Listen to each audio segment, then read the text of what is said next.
This is a Headgum original. Pat, it is December 1st. And my question for you is, do you expect this December to be a normal length, a short December, or a longer than normal December? Oh. Wow, great question.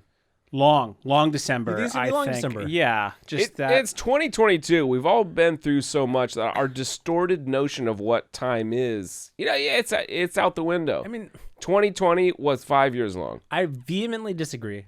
This song rules. I like this song, but every December is the same length.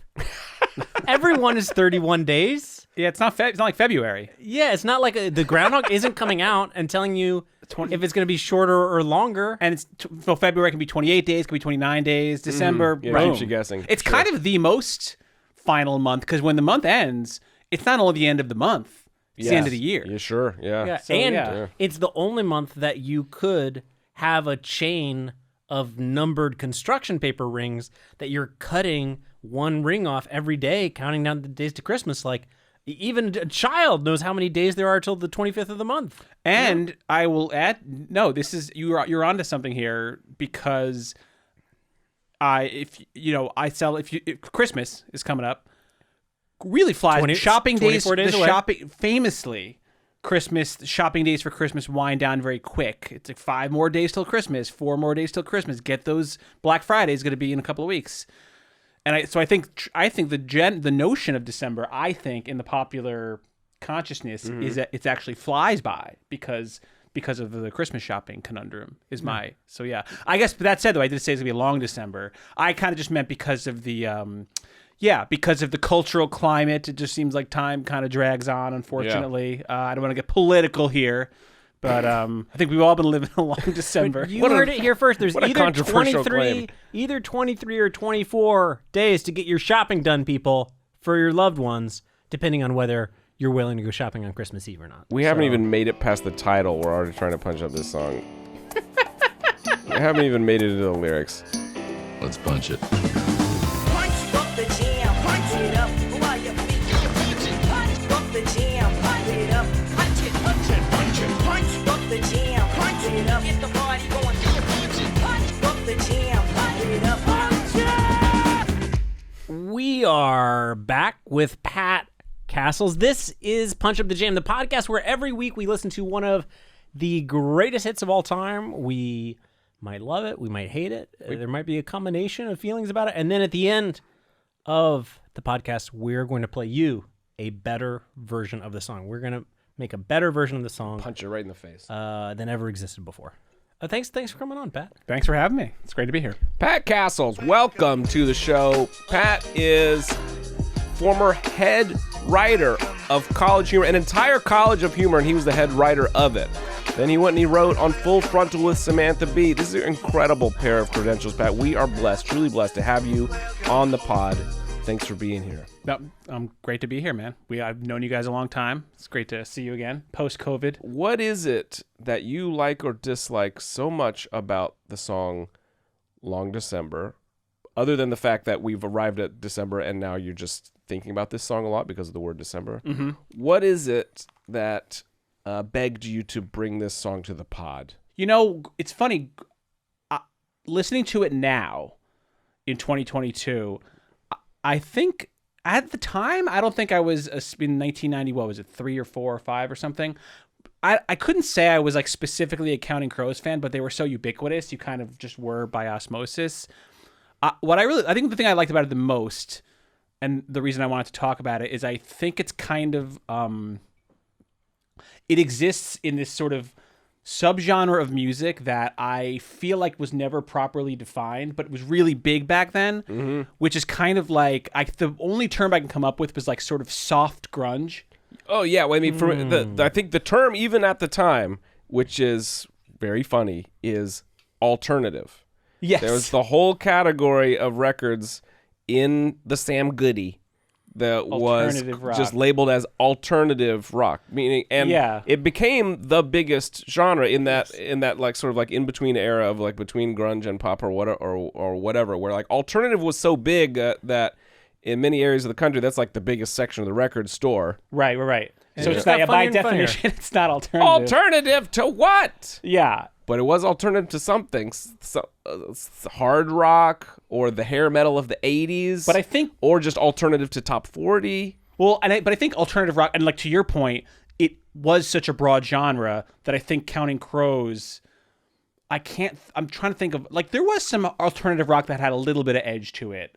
You know what I mean? It was grungy. Yeah. Whereas, like, yeah, you might call Nirvana alternative rock. Some may have labeled them alternative. And they were like relative. I'm sure this has been discussed. They were relatively edgy. Counting Crows, I feel like, has no edge whatsoever. And I like the song. And you like it. You like it soft with all the edges rubbed off.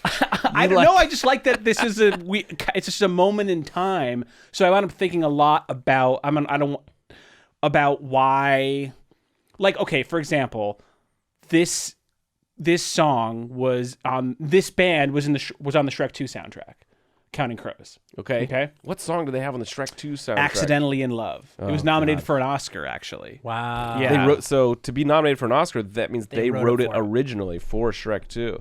Is that true? That's the qualification? That's the qualification. Okay. You can't just put original anything. You can't just put some existing hit on Guardians of the Galaxy 3 and then get nommed. It has to be written for the. That's why The Star Is Born. No, I'm off the deep end. Yeah. It's written for that feature film, so it can get nominated, and that's why there just aren't that many movie musicals anyway. So that's why you tune into the Oscars and you're like, these songs actually kind of suck. Like maybe there's one good one. Yeah. Okay. So he wasn't just doing it for the love of Shrek then. Yeah, but he which was is kind of visualizing the disappointing. big green guy when he's writing it. Yeah, I don't for sure. think He was writing. He was visualizing a small gold statuette, Evan. Do you think he was like, "This is my chance"? Not a he was big like, "I'm green writing an ogre. original song for a film. This is my shot. It's the early 2000s now. You're right. Counting Crows is no longer particularly in vogue once you cross, say, the year 1998. And the first Shrek did win an Oscar, so I guess as weird as it seems, like Shrek, I guess at the time was like Oscar bait. Which, I know 9 Shreks and 4 Pusses in Boots in. So Shrek 2 was Adam Duritz's shot to go EGOT. Yeah. I mean, he must have. Assuming he had a Grammy at that point. Yeah, he's won several Tonys. I mean, it is really funny that that ever expanding alternative section. It's like includes the Seattle Nirvanas and Pearl Jams and Soundgardens that are all like these crunchy power chords, and then just sitting right next to it is Counting Crows, and they are like, this is off their second album. By their second album, I think there are 7 people in the band. Like there's not a. They have an accordion, for God's sake. Yeah. And you're just right in there between Pearl Jam and Nirvana, not alphabetically. 7 people. That's but already in terms of sales. That's already 7 people. That's already too many friends to be like Nirvana. That's too many friends. That's more friends. That's more band members than Kurt Cobain That's has too many friends to have a good friend group. With 7 people, you're like, we could whittle this down to 4 or 5 people. Yeah, you have different tiers of friends at that point. And at the time, now it's like Arcade Fire has like 20 band members, and that's kind of a selling point, I guess. Whereas back then, there was something a little less. I'm not sure. Did Bare Naked Ladies? They had, they did a song for the first Shrek, and I consider them like the flip side of this band, sort of. They're like, but I don't mean they're to. Counting Crows Wario for 100%. Counting Crows. They're what? the Wario. Yeah, Counting Crows Wario. They're the evil version of Counting Crows. I hate Bare Naked Ladies. Yeah, is Wadham My Duritz. ankles are like literally rising. I'm like sitting up in my chair. I'm like, does Pat like the fucking Bare Naked At the very Ladies? mention of Get the off my name. podcast. Get off my podcast, Pat. I rip on my shirt. It's It's just the maddest I've ever been on this podcast. Shrek. Just hearing the word. Just hearing the name. Bare Naked Ladies. Yeah, because then you started thinking about 1 week. That's true. So I don't know. I mean, the band is from San Francisco. They're like super. Adam Duritz, who's the lead singer, grows up in the Bay Area. He, they're like banging it out in the music scene, playing like open mics. They're friends with other San Francisco area bands like Four Non-Blondes, who have the big hit, Yeah, I was gonna say, yeah. I was confusing them with Concrete Blonde.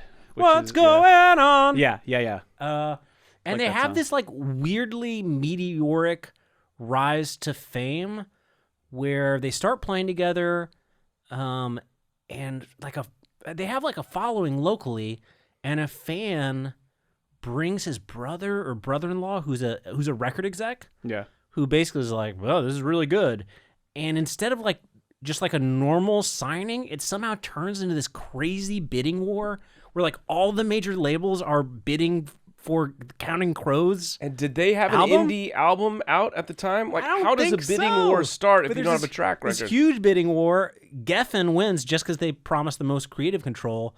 And one of their first concerts as a band, this is like how like hot they were just in the industry, which is crazy to think about, is at the Rock and Roll Hall of Fame. Like just so much like so many rumors have been spread about like this band and like, can you believe what Geffen spent on this? That Right. they're flown to the Rock and Roll Hall of Fame to play for their heroes Rock and Roll Hall of Fame induction, Van Morrison. What? Yes. Before they had a record out. Before they have an album out, before they're Wow. like going on tour, they're playing at the Rock and Roll Hall of Fame. They're introduced by Robbie Robertson, Rock and Roll royalty, the guitar player from the band, who now does like all Martin Scorsese soundtracks. And they were inducted into the hall that night. That night, That's they're how that good. big the buzz was. No, but Adam Duritz says that the first person who ever asked for his autograph is after they played. George Clinton was there. He was probably getting inducted, and he asked for Adam Duritz's autograph, kind of as a joke, like, "Hey man, can I get your autograph?" Hey, man. But like That's that's like that. The way you describe that is like, you know, in every music movie biography, they like condense their entire career into like one montage where it's like they do the show, they get the record contract, they get to the Hall of Yes. Fame. That Yes. really happened to them in real life, as you describe it. it's Yes. like the montage or like a speed. They just speed ran it. They speed montaged their whole getting broken as a band, getting their big break. Yeah. You people slug away for years or Like whatever. people say to they get to like, get Oh, they discovered. must have been hated by like their contemporaries. Absolutely. whenever you hear someone got famous overnight, people are always like, well, like it seems like they got famous overnight, but actually it was years Yeah. of work that it went was an into it. It's overnight like, success that eh. took 10 years. Oh. And his brother knew someone, so yeah. That I thought, yeah. I hope I would be more magnanimous, but I'm sure that was like. I wonder, maybe is it possible?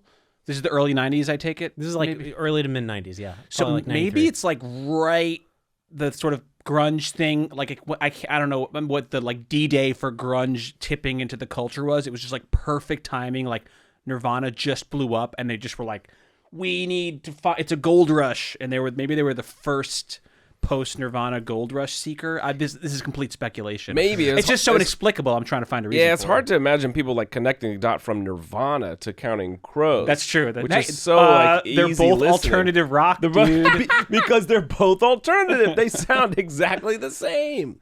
But their first album is a huge hit. Yeah. That's the album with Mr. Jones. Okay. So And- that's like their lead Great hit song. that introduces Yeah, Counting and Crows then to the they- world. Then they have a long gap between the first album and the second album that this is on. Adam Duritz is like crazily famous during this like brief period. Like they're on SNL.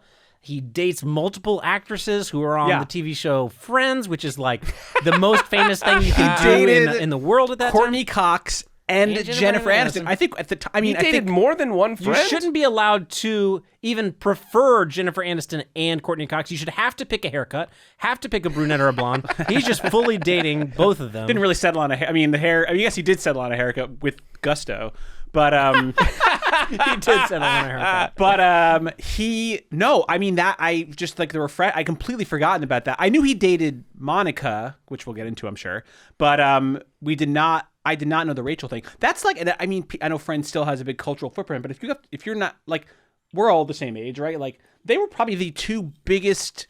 We were, which is to say, we're Stars. alive in the 90s. You cannot overstate how big Friends was. And those two, At the especially time. both of those two, they probably, you could argue they were like the two most famous women in TV or film at the time. During when Friends was really white hot, and he dated both of them Yeah, Adam Duritz. at the same time. Not at the same time. That'd be amazing though. You said that he really committed to a hairdo, and I don't want to gloss over for those fans that are only encountering Counting Crows through this podcast, perhaps, because they were perhaps born after the 90s, and they only know Adam Duritz by his mellifluous signature tones. He does have a unique voice, and that's got to be part of the selling point of why they suddenly got to play the Rock and Roll Hall of Fame before they had a record. But what you also must know is that he is also longtime proponent of the white guy with dreads look. Yes, which was a thing for a minute. Really was. Yeah. Is it not a thing anymore? I feel like it's always equally been a thing. But he was like the top dog. Of Right, that it's hill. a boutique look that never has been in style and never will go out of style. Yeah, but it peaked. Yeah. It peaked. Now, if you're agree. doing it, it's in a retro way. It was enough of a thing for him though that like when he finally cut off his hair, which is just in the last 2 years, I think it was a COVID thing. Like there was like a post about His it. hair being got like- COVID? It was like no, but he like knew he needed to explain it to the fans. He was like, my fans are so used to my. So now he just has like a tasteful businessman hair? I or- think it's kind of shaved short. Okay. Yeah. It's just like just very shaved short, and he knew I need to make an Instagram post being like, "Hey fans, like I know you're used to me with this hair, but it's time for me to move on." Like that's how Yeah. that's how tied with his dreads. Yeah, like he you was. might have to have a funeral for it. You know, like a homegoing ceremony for the hair. So this is off Recovering the Satellites, their second album. They had a long gap between their first two albums. I guess when your first album is that big of a hit, you're not in that much of a rush. And You also, already I guess, played the Hall of Fame. Hello. Yeah, you already played the Hall of Fame. Geffen gave you a creative control. Robbie Robertson, who I guess they're still in touch with, they just exchanged numbers at the Hall of Fame. He gives them the advice to record in a house for their second album. So they go and record in a house, which is very funny to me as like, are you into the band, Patrick? The band? I know of them. I know they're super a legend, but Most I don't know, confusing yeah. band name. If ever. you go deep They're- into... they did the Scorsese movie. Yeah, if Yeah, you and go they deep backed into up being Bob Dylan for a years. fan of the band, as I have, and usually the gateway drug is you watch The Last Waltz, which also features Van Morrison, singing Caravan. You generally have to become either Team Robbie or Team Levon. Okay. And The if you two become leaders of the band, the two the leaders band. of the band. Levon's the drummer band, and the lead band. singer. Robbie is the guitar player. And once you join one of those teams, you're still going to like the other people in the band, but you're going to despise the other person. And I'm strongly Team Levon, so I'm a Robbie Robertson hater. And one thing that's extremely funny to me about Robbie Robertson telling the band Counting Crows to, hey, you should all go live in a house together and record your next album, but you all got to live there, which is what they did. They're like sleeping in closets and shit.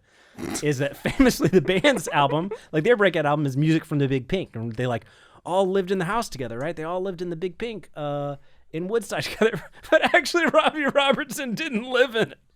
He rented a different house and lived there with his girlfriend. He was like, "Yeah, I don't live with you guys. Like, me and my girlfriend are just gonna." Wait, live what? over The there." house was it a big? Was the house painted pink? It was pink and it wow. was big. Yeah, it's on the cover of the album. And It's just weird that he insisted they all live in a house together. Like, why does that have to be part of it? Like, is it what was he That's the trying creative process. Like, you're not going to get in each other's heads if you don't wake up together. to? Yeah. Yeah, do your first lines at 7 a.m. But Robbie when you roll Robertson's out the just sleeping bag. coasting on this rumor that he lived in the Big Pink when he didn't, as I know, as a He member believed of Team his Levon. own lie. He believed Yeah, his he's own telling- lie, and now he's passing it on to the youngsters. Let's play this song and just set the bed of nostalgia, the somber nostalgia that is this song. It's a mood. Okay.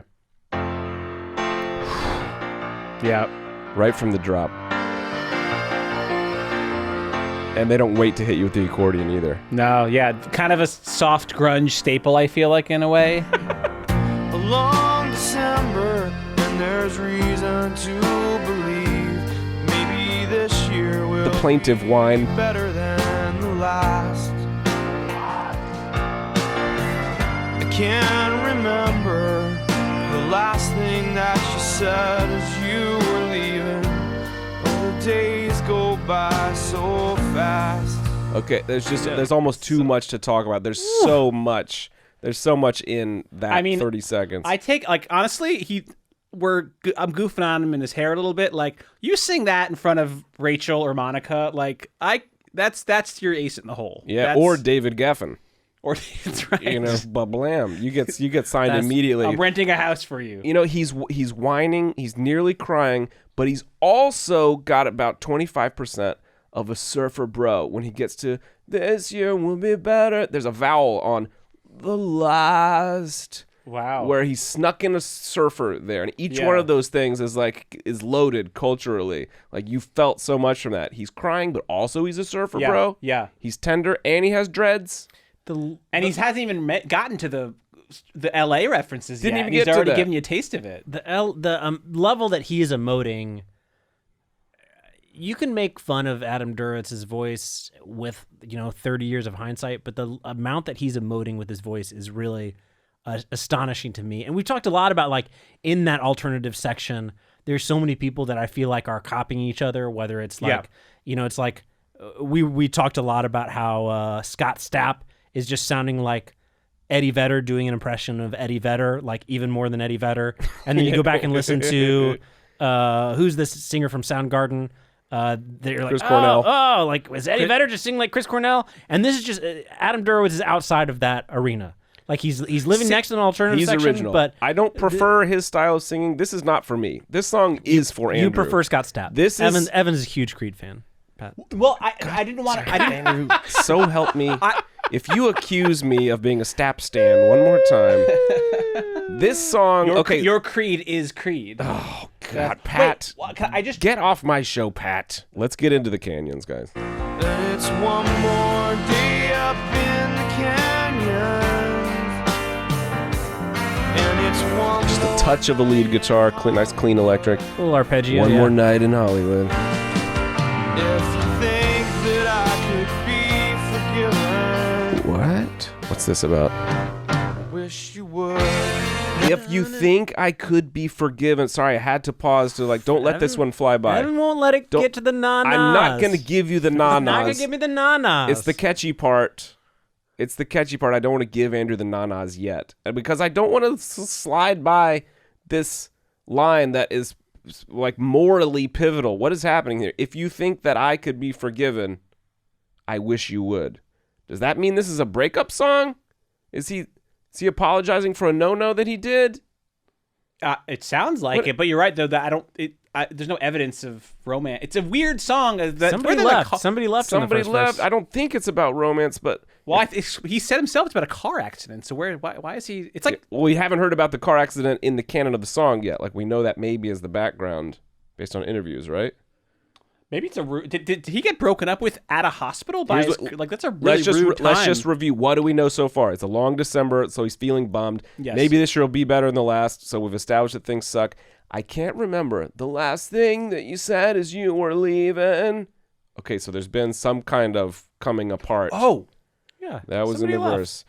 Well, I can't remember. The last thing you said is you were leaving. Now the days go by so fast. Canyons, Hollywood. If you think I could be forgiven. So a little bit of I a wish you mystery would. here. Yeah, we want to find out more about. did Not something a breakup wrong. song. I'm Could be not a- sure it's not a breakup song. Could yet. be a bro breakup. Like we haven't established. What's the opposite you know, of romance? We couldn't. We haven't established like a sexual romance. Oh, here. you're It could right, be just you're like could right. be friends. You know. Maybe he was. Oh wait, we're not bringing the car accident into this yet. He had as an evidence? argument. Well, we're about to. But from what we know so far, could be just an argument with the bros, argument with the boys. You Yep. know, maybe following out with David Schwimmer. or LeBlanc. Sure. Wait, can I think this is talk aboutable because is this song? This was this was one of my not a punch up per se, but thoughts. Is the narrator of the song singing it on New Year's Eve? Because he said it's been a long December, so theoretically it's the very end of the month. It's not the middle of December. Otherwise, he would say it was towards the end. I guess you could say it's been a long December so far, but if you put this on a New Year's Eve playlist, good choice or bad choice? Does it belong on a New Year's Eve playlist? Well, for me, hard no. Really? Yeah. I don't go for the sad boy music on New Year's Eve. For emotional reasons. Yeah, I want to party. I think it belongs on there. I think it's like if you play this at a New Year's Eve song, people would everyone would just belt the "It's Been a Long December," and no, they would belt maybe next year will be better than the last. Well, you'll be doggone sure they'll belt this part. The na-nas. Hits him every time.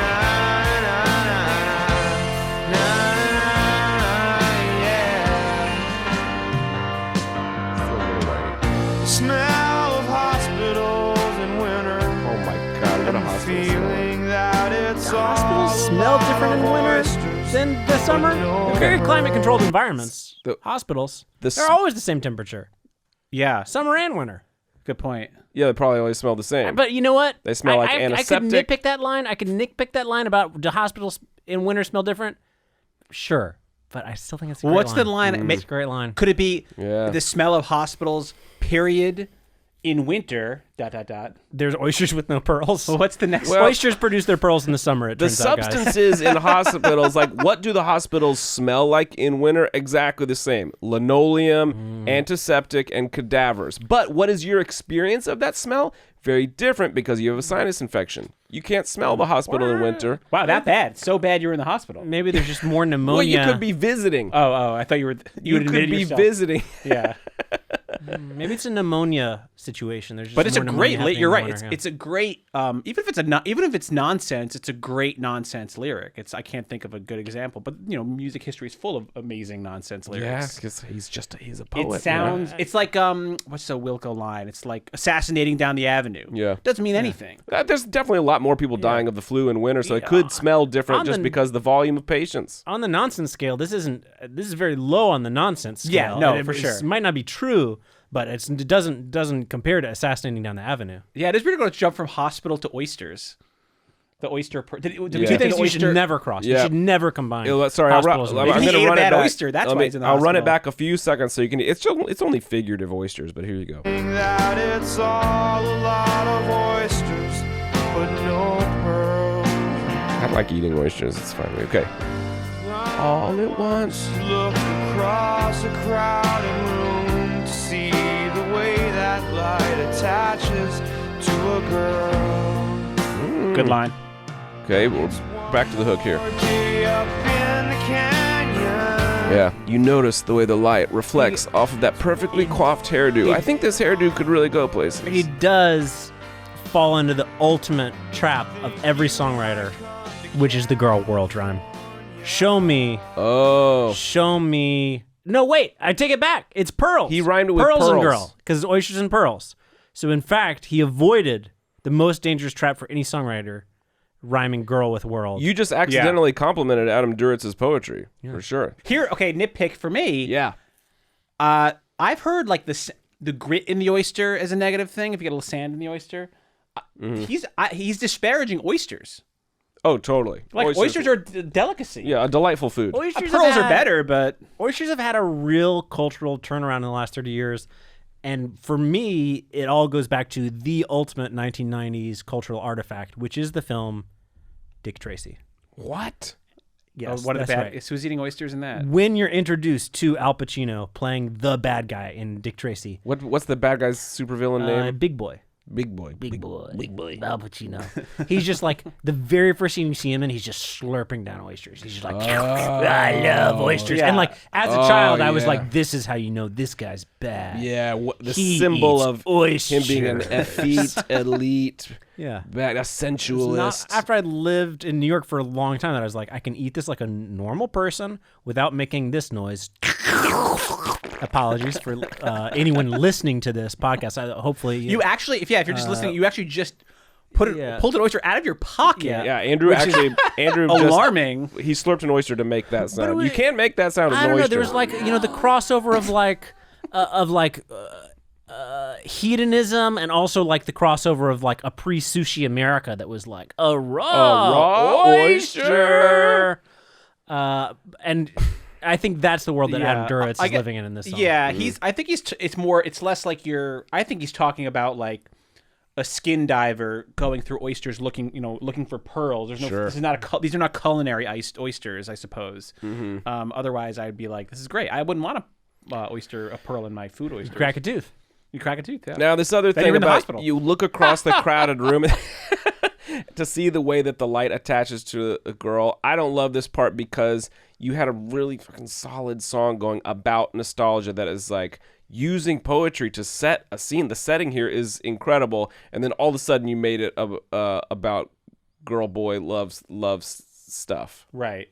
Yeah. So so you're kind of in the same boat with me in terms of like when songs aren't about love, they're a little more interesting. Yeah, and also, well, let me put a finer point on it. I guess this the whole subgenre of like I'm main character and just by looking at a girl. We've done a number of songs on the show where it's like you're singing about a girl that doesn't know you exist. Yeah. But she should drop that zero and get with the hero. And this, in its own little whiny poetic way, is just like coining that, is drawing on that just a little bit. Just like the girl doesn't know he exists. Well, generously, that's why the line works for me. Is this guy is talking about being unmoored from a happy place in his life. Whoever he cares about, maybe it's his bromance, maybe it's his girlfriend has left, and now he's just like, he's at a party, he sees someone across the room, and they're never going to be a part of his life, and he knows that. Like that feeling you have where you see someone who's cooler than you or better looking than you at a party, and you wish you could know them, but they don't. That's where the line is for me. The girl isn't the center of this song. She's just someone passing through that he's like. I just think light attaches to her face. I just never heard that before. I just thought she's standing in a spotlight. Yeah, it's like the light is almost painted on her or something. Getting noticed. Now I rewound it just a couple seconds because when you get to the hook with the canyons and the Hollywood, the last line is different each time. So let's catch that. California. It says, if you think you might come to California, I think you should. Which I guess is to the man or woman that he had the falling out with. Okay, right. Okay. The guitar solo crunchier than you would have expected. I was gonna say very 90s. It started. They started to rock. They started to rock out a little bit. You don't expect to get here when you begin a song with the accordion. Also, very LA the way he said California. Also, that's turned up the LA there 100%. Yeah, that was a choice. Say, that's like kind of a Robbie Robertson guitar solo to be that far down the neck. A lot of Robbie Robertson guitar solos are really like lower than a usual guitar solo. I gotta pause for this. I love that you're like you're back into the lefting the connection between Counting Crows and the band. Yeah, it's there. It's there. By the way, I want to also say how, like I give him credit, Duritz, and the band. The band or Counting Crows? The Counting Crows. Okay. Not the band. You're talking about the band Counting Crows. And I'm not talking about counting the act of counting. I'm talking about the band Counting Crows. It's like who's on first. You're not talking about the podcast Counting Albums hosted by Andrew Gregory and Adam Duritz. No, that's a Headgum podcast. Sorry. The confidence to know you have like a chorus or a melody or whatever or hook that's so good you don't even have to write lyrics for it and you could just say na na na na na na na. That I think that's just a cool level of like you just have to know that like because it's kind of silly to just go na na na na na and I think there's a lot of songs do it of course or na na na or hey hey or whatever or whoa whoa whoa. Our collective musical history is littered with na-nas. Hey hey hey hey for example. I was something like that. I'm only thinking of one song. I don't know. I think it's just kind of a baller mic drop move to be like, tell me this. Yeah, you can make fun of me for not writing lyrics if you don't think this na na na is really catchy. It's really funny to me that we had no one will say nay to the we had an Ed Sheeran song in we did a couple weeks ago with a bunch of na-nas in it. And he said his influence was Van Morrison. And now the Counting Crows are saying Van Morrison is one of their influences. Like, they're both acting like Van Morrison owns na-na-nas. And that's crazy to me. like for me, like na-na-nas, that's public domain. But both these major artists, Counting Crows and Ed Sheeran, are like, well, obviously Van the man. I mean, he's the one who nods with the best. So we're just trying to nod with Van. It's like, I don't know, guys. I think you can nod without, like... at least Van Morrison wasn't like... Van Morrison. Is he British? I was about to do a British Van He's Morrison. Irish. He's Irish. I just going to be like, who's using that bloody... Nah, I want a lawsuit immediately. That was at 7 Nas, by the way. That's $7 million.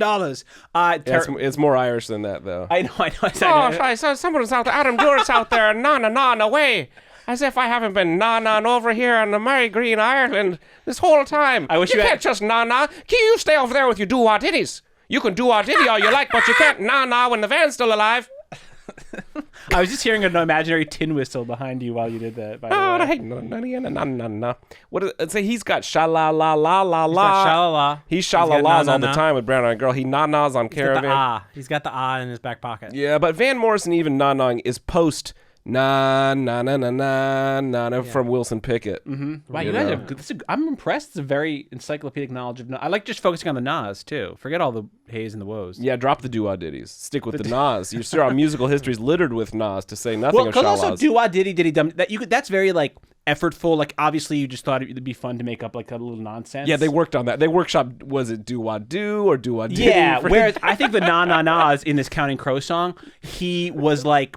You know what? Like I was gonna put some. It was a space filler. Then he was like, you know what? I don't think it needs anything else. You're what right. did he You're do? right. It comes out. It's elemental. It's animal. And talked a little while about the year.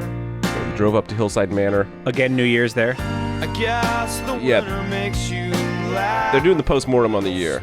Yeah, exactly. Yeah. You talk Very much a post. It's basically about the end of daylight savings time. You're laughing slower.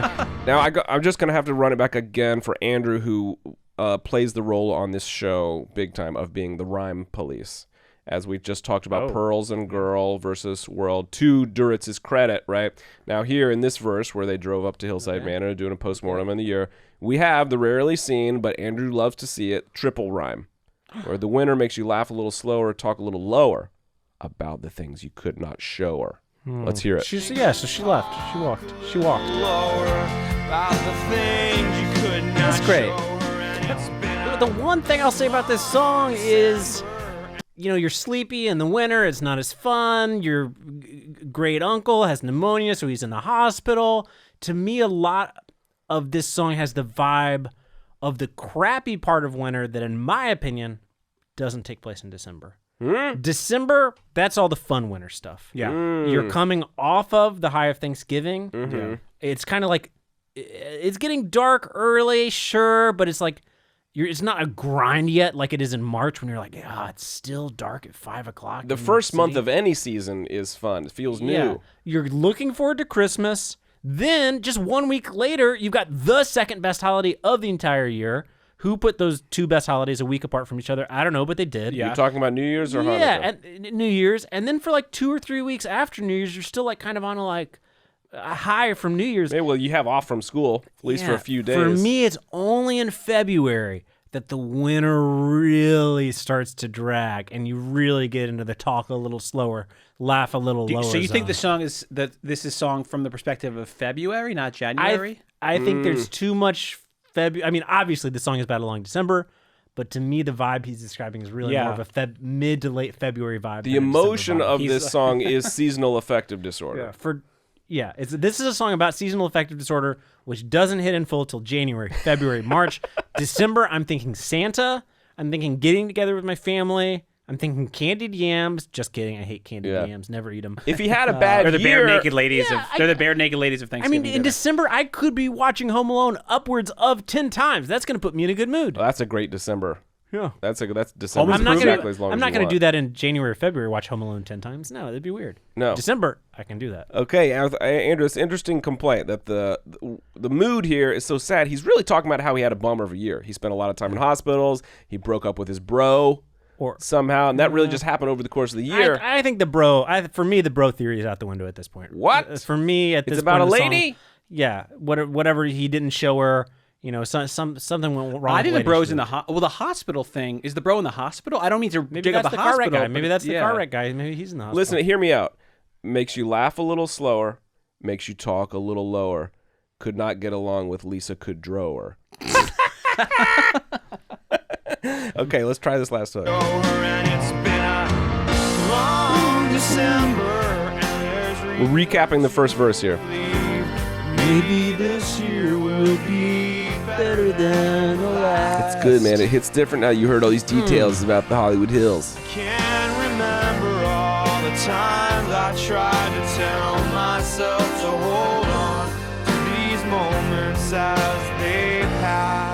He's trying to pre-nostalgia by holding on to the moments. He also, And it's I gotta pause it before they absolutely slap us with he the said, nanas. and we've already heard this once in the song, but and there's reason to believe maybe next year will be better than the last. What is that reason? I ask. I don't think there's a lot of reason. It's a lot of. I mean, there could be just sort of like the math of it. Like this year was so bad, the next one has to be better. Yeah, I agree. Just like I'm a moral mathematician here, and I just experienced something so bad it could not be. Just like in 2019 when we all said, "Wow, this year we lost David Bowie and Prince. Nothing could be worse than this. 2020 is gonna be great." Yeah. So shut your mouth, Adam Duritz. You're gonna jinx us all. A year so bad that Adam Duritz is like, I've got to cut off my dreadlocks. You're coming off. Yeah, that's what it took. But I guess New Year's Eve, even if it is the whole big theme of it is like renewal, hope, optimism for the future. Absolutely. Yeah, everybody the- thinks about the no-nos they did during the Isn't previous that New year. Year's song kind of about that too? I don't know I never actually understood the lyrics. Auld of- Lang Syne is literally about nostalgia, and you don't want to forget all your friends and your old acquaintances. Right. You don't want them to be forgot. So hang on to these good times and these good relationships. So I think this kind of is a New Year's Eve song, of which there are not many. There's Auld Lang That's Syne. good. There's That's a this. good point. This is actually a New Year's Eve song, and they faked us out with the title, and then again told us it's specifically about December, where it's actually about like the whole year and how much it sucks. There's the absolutely epic musical choice here, which is they cut out for like what feels like it's going to be a breakdown, like maybe a quiet verse here, as is often the case when you're about 3/4 of the way through the song. You need like a palate cleanser, you need a reboot, you need a reset of some type. So you'll often hear like, oh, they strip out all the instruments and it's only the bass and drums or something for a small, emotionally tender verse. And it feels like to me that's what is about to happen. And they leave you hanging for so long, like nothing is happening for several seconds. That It's kind guitar chord hanging in the air. yeah, just kind of amazing choice. So I'll just come in right on that gap. And it's one more day up in the canyon. Tender verse. It's one more night. We'll get it one more variation. What's he gonna say? It's been so long since I've seen the ocean. Yeah. Guess guess I I should. Na na na na. We're back in with the na na na. This would be a Those sneaky nas. good karaoke song just for the na na. Yeah. Na na na na. It's so easy to sing. You can hook the whole karaoke bar into na-naing with Yeah. you, Yep. for sure. Na na na na. Na na na na. Yeah. na, na, This time we're staring at the ocean while we na-na. Which we've never seen before or haven't in a while. Santa Monica is right there. Yeah. Santa Monica's right there, take a Adam. trip. Just, You live in Yeah. the hills, Hollywood. I guess he's not just get near out the there. Hollywood isn't near the water technically, so I guess he doesn't live near the water. That is actually. Can I bring a little LA thing? Please, When- yeah. We're just na-naing out to the rest of the song, but like we're pretty much here. But I do want you to hold that thought Okay. because there's a crucial whiny yeah at the end. California. They don't fade out. They make you listen to this.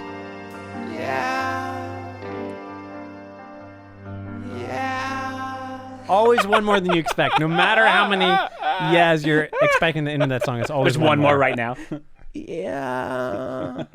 But it just hits for me. It hits for me. Yeah. You're A good, crying. a What's good- your LA LA tip? Yeah, when I lived in LA. I lived near Hollywood. Little. A little humble brag. No, humble brag. No, it's not like a glamorous place, in my opinion. But you never get out to the ocean as much as you think you would. When I moved there, I'd be like, oh, I'm gonna go to the ocean every weekend. Like it's beautiful, warm weather, and You're gonna be it's a beach very bum. hard to get out there. So it's Sure, yeah. because of the traffic. The traffic is it is horrible. it is 100% because of the traffic. It's such a cliche. Yeah, you can't make So, it out. yeah. Maybe on a Sunday at 6 a.m. you could get out to Santa Monica. And he clearly lives in the Hollywood Hills. So See, if you live in Hollywood, you just go sunbathing on the Hollywood Hills. just lie down on Just Sunset lie down on Boulevard. lie down on a blanket just right next to the D of Hollywood. Yeah, and then you get an In-N-Out burger, and that's what our lives were.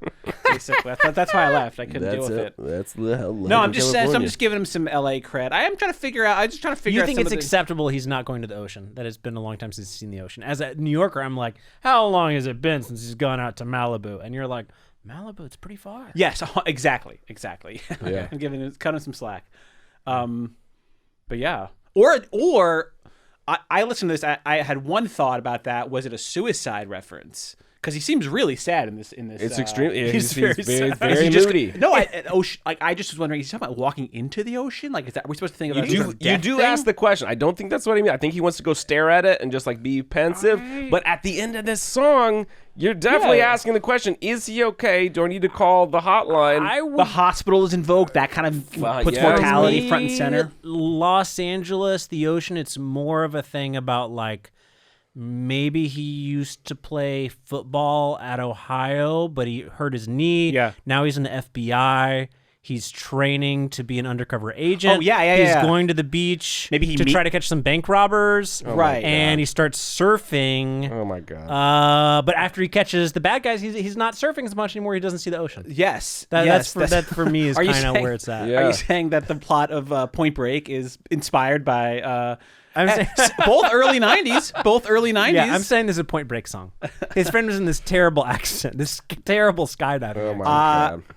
Utah, give me 2. We got some real opposing takes on this song. This song, I understand it to be a hit. It does make me I experience feelings when I listen to it, but the song's not for me necessarily. It's not to my taste. It is for Andrew, who is in the bag for this song, loves it, listened to it at the time, continues to listen to it today. This is a heavy lift because we have some different perspectives. There's some agreement about like how great this song is. We don't know what our angle is.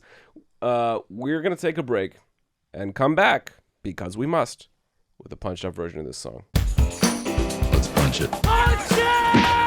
One thing I failed to ask before the break, which is, I don't know, maybe it's rote, been done, but I must ask it.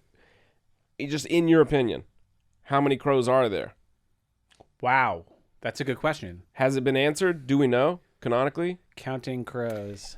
No, because they're not counted crows. It's from counting a- present tense. It's from a nursery rhyme. Is it is it the 4 and 20 blackbirds? Maybe if we went and read the nursery rhyme, it would be clear. Like maybe it's a counting thing. Maybe it is the 4 and 20 blackbirds. Maybe it's probably people in England know that. We can't know it.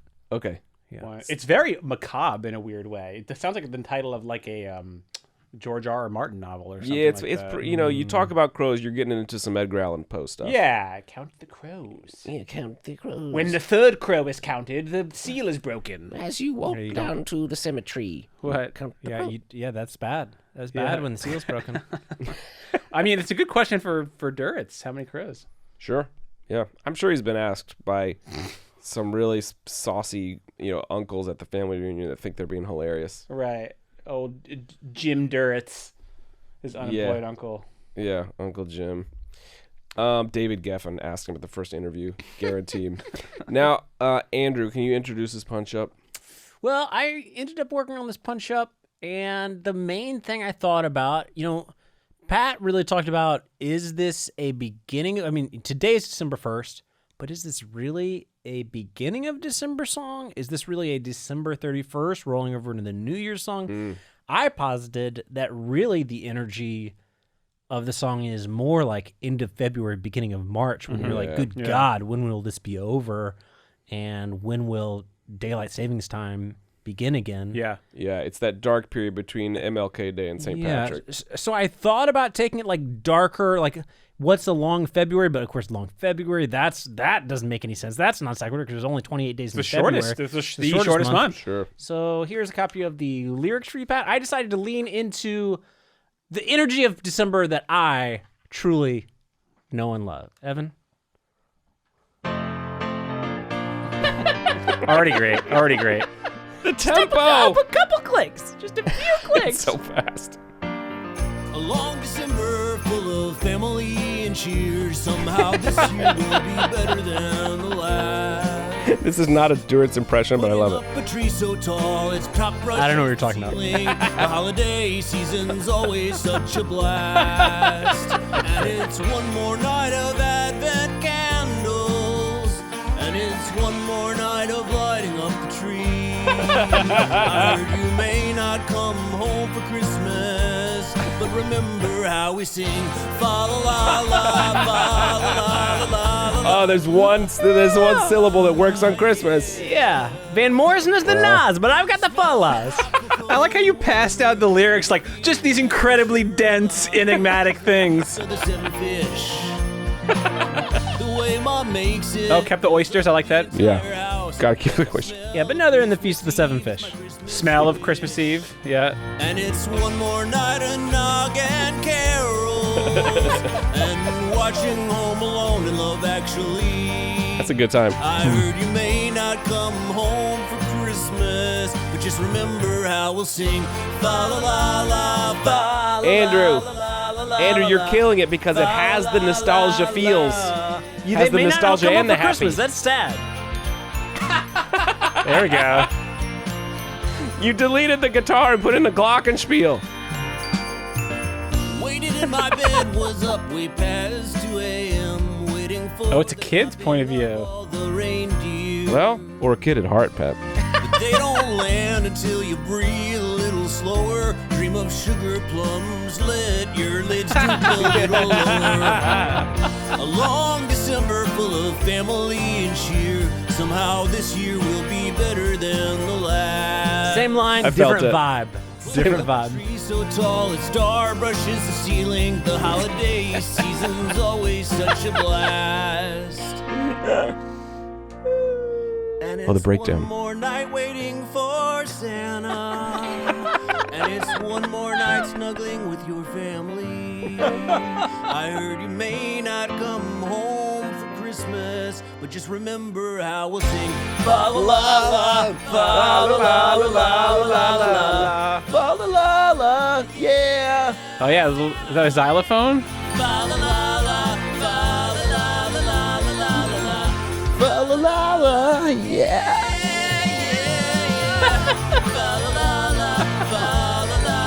Oh, you're getting the spirit of Duritz on these I'm yas. picturing for the music video Santa with dreadlocks. Yeah, we didn't discuss this. The original music video is Courtney Cox in it. This is just Santa. Oh, that's right. Yes, we didn't get into that. We talked about Courtney Cox, but yeah, she's in this video too.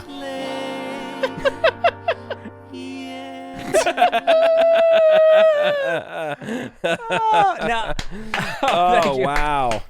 I will say it Wow. felt a little dirty. Adam Duritz is Jewish. It felt a little dirty to turn this into a full Christmas song. You went full Christmas. But then you know what I thought? I thought, who wrote White Christmas?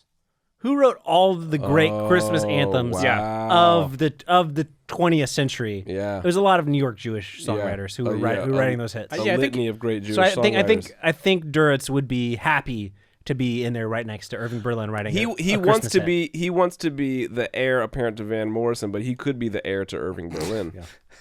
That's what Geffen thought. He thought he was the next. Andrew, this is legend. amazing. It's exactly like you said. There's a couple of the lines are the same line, different vibe, but the vibe is fixed. But the vibe is punched up. There's a little like I tried to keep a little sadness in there in the chorus. You don't know if they're gonna come home for Christmas. Yeah. I think they will. Yeah. I hope you will.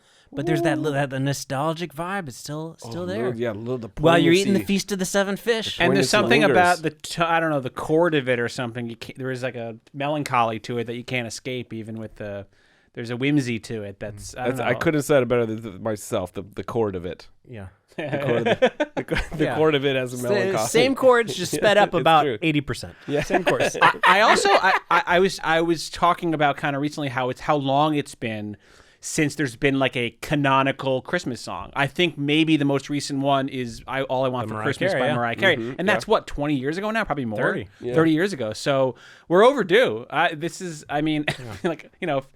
Apparently someone should give you a record contract. Sight unseen for that Christmas song. Santa. Evan, did you catch a special Easter egg that I put in the song for you?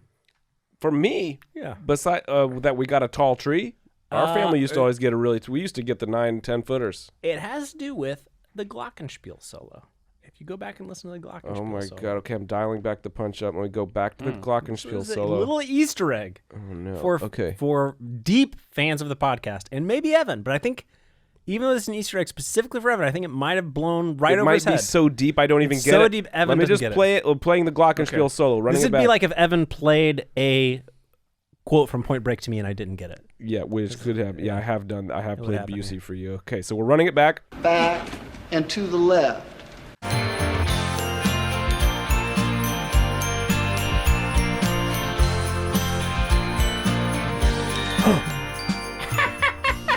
What? I got it. Oh, If you're only just listening to on the this, last, you're on the last note. On the last note, I got it. Oh wow!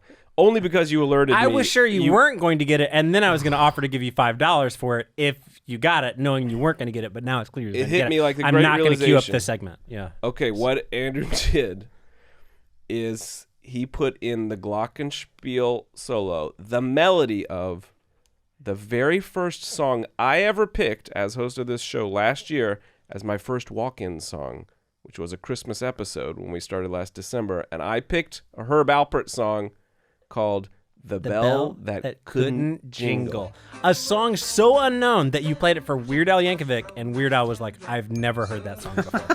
It's like, that's a man who's heard every song. And he was knows like, every he was like, song. this is really good. I'm going to have to listen to this. Oh, I like this. And so I jammed in, instead of the guitar solo, I didn't hear it first the time. Glockenspiel solo to The Bell The That bell, Couldn't Jingle. I did not hear it the first time you played it. Only going back and really focusing could I hear the melody. But yeah, it didn't quite fit with the counter That is, chords. that is like shoehorned the in. densest web of like reference, in-joke, obscure music. Yeah. Like I'm we curious folded as to back if on any of ourselves. the fans picked it up before you did, and I think the answer is probably no. No. If anyone says they got that the first time, that was they're the lying. dinging was a glockenspiel. That's a glockenspiel. Yeah, the little the set of bells that's like laid out like a piano keyboard Oh wow. that you play with mallets. Yeah. I didn't know Yeah. that's what a glockenspiel was. Great name. Yeah, For real. the Germans, they knew how to name them, baby. Glockenspiel, Schadenfreude, Autobahn, tons of great Oh yeah. I words. thought you were gonna name instruments. I was like, No, just German words. But talking about your first ever walk-in song on the podcast, Evan, I think brings us to the final segment of the show. That's it. Walk-in music. Pat, every week, thanks so much for being here. Every week we close the podcast by talking about what song you would play to walk into an event, real or Why don't you just give yours right off the bat? Give Pat an example so he Okay. knows how to do this. Okay, my event is I haven't seen the ocean for a while. Sure. It's been a while since I've seen the ocean. oh wow. So I get in my car and go ahead and cue cue Yep. the song on. And I get in my car and I drive down the Jersey Turnpike. There's some real kind of dissonance to hearing this on the Jersey Turnpike. Yeah, this doesn't sound Some Jersey mandolin to me. sound. Yeah. Of course, real fans of the band, like me, know that anytime you hear the mandolin being played, it's being played by Levon Helm. Generally, because it's a song that the band worked up while he was working on an oil rig after he quit the band, and Richard Manuel was playing the drums. And when he Come came back, he on. didn't start playing the drums. He Get played the out. mandolin. But this is from their run in the 90s when Robbie Robertson wasn't in the band. So fans of Team Levon can rest assured you're not going to have to hear a Robbie Robertson guitar solo and grudgingly admit it's amazing. Oh, brother. So anyway, I arrive at Atlantic City and I walk into the ocean. This is my walk-in song for walking into the ocean in Atlantic City. It's the band's version of Atlantic City by Bruce Springsteen. That's disgusting water to walk in, by the way. Just it's Jersey, like casinos dumping their Yeah, you're in a bad sludge place into if it. you're like, I need no, to go look at with the it. ocean, you go there. I love it. Meet me at night in Atlantic City. I mean, it doesn't scream beach music to me, but... But it's also got the soft accordion edges. Oh! Yeah. Oh wow. Therefore, this song is alternative rock. This song is the Zydeco song. The band just went full Zydeco on it. It sounds like Clifton Chenier. Okay, my walk-in song is I'm going to a family get-together over the holidays, and they're all tired of me, a professional but not well-known musician perhaps, about me telling them about my new podcast or whatever I'm working on. And so I walk into this track because I need a new way to ask them this question.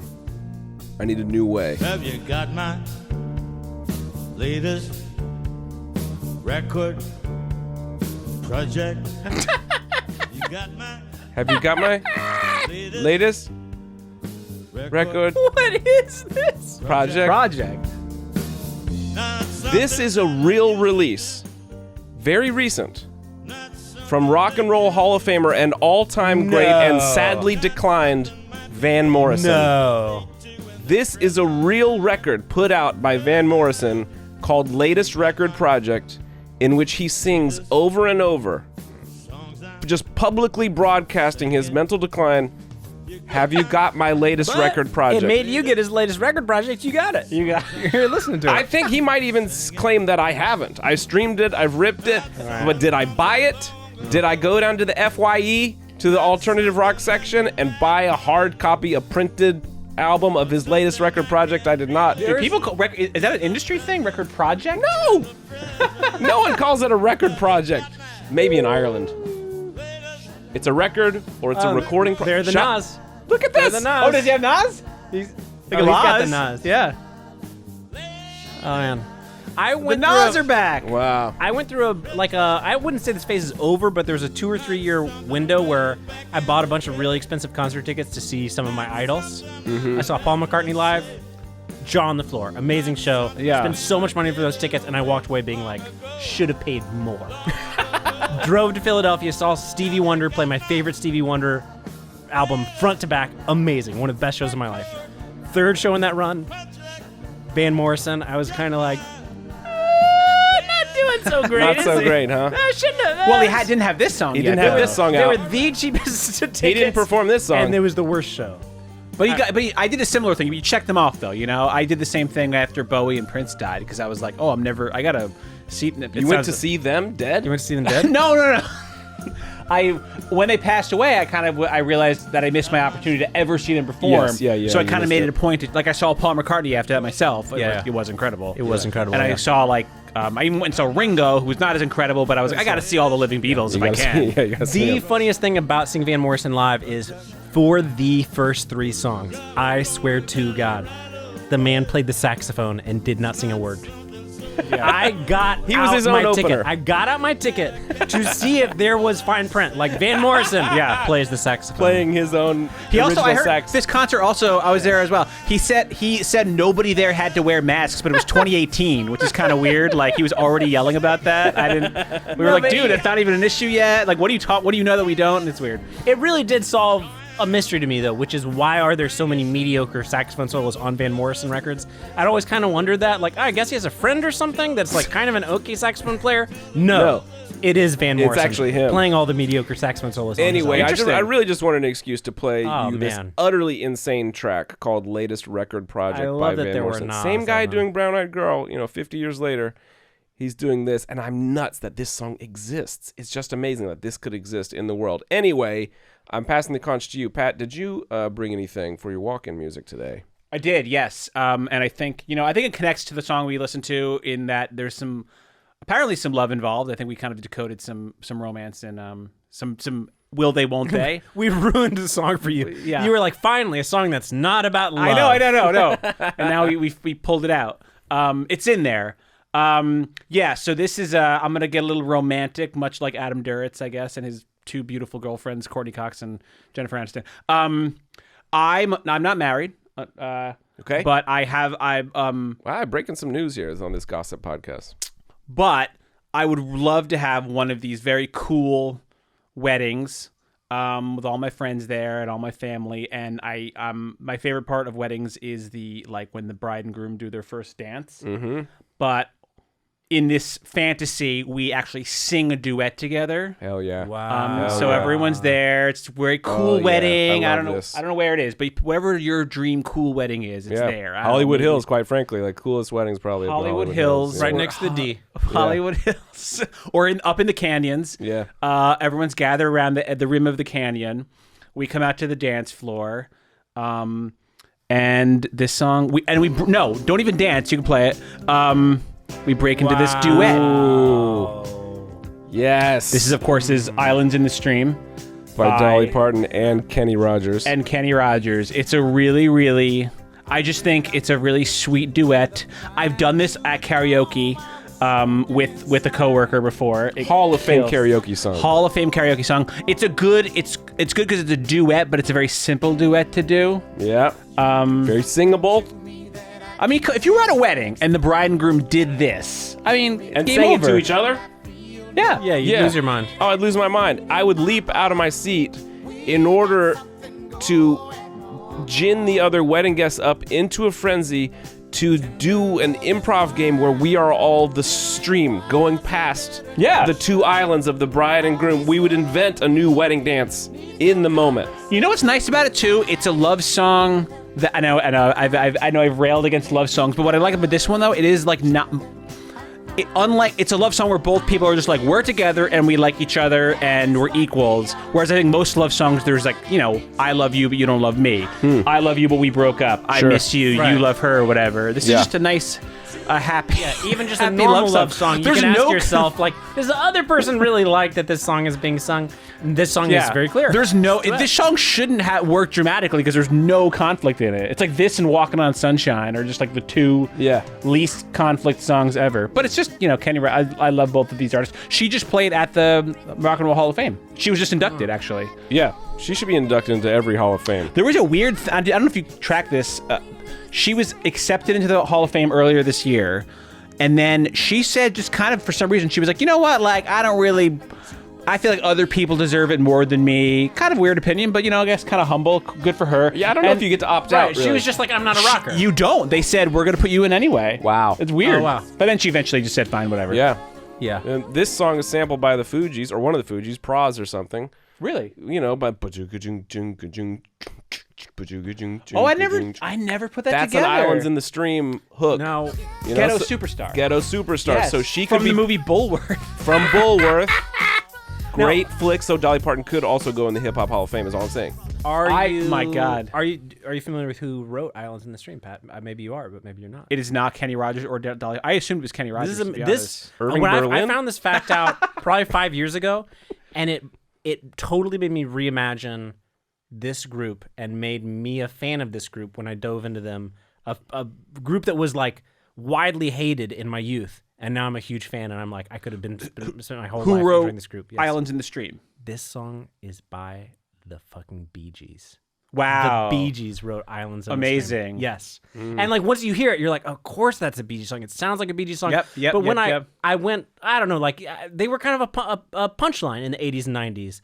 And it made me go back and listen to a lot of their music. There's also a really great documentary. I've talked about this. I've on the seen podcast it. before. That was my really version of that, and totally made me rethink them. And now that one was of my really favorite something. songs of all time is their song "To Love Somebody." It's just they have so many great. I'd like to see one of those like open-ended interview shows like they do on Netflix. That's just Adam Duritz talking with Barry Gibb about what it's like to break open a whole new generation of voices, just to be the signature voice of a generation. Just Adam Duritz saying, "So Barry, what was it like to sing real high for the first time? And nobody'd ever heard that before." "Well, I don't know, Adam.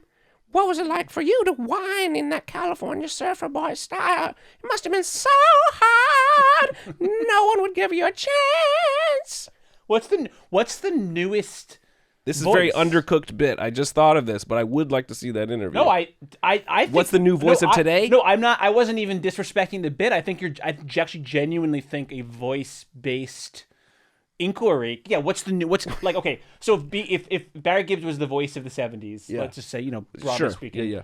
What's his face? Adam Duritz was the voice of, I guess, of the alternative. early 90s. Right? Yeah, he cracked open a new code. Like we haven't had a new, like, since the Macarena. What's the last dance? I guess flossing is a dance, but like we're overdue for the Cupid Shuffle. You're overlooking the Cupid Shuffle, my friend. Is that new?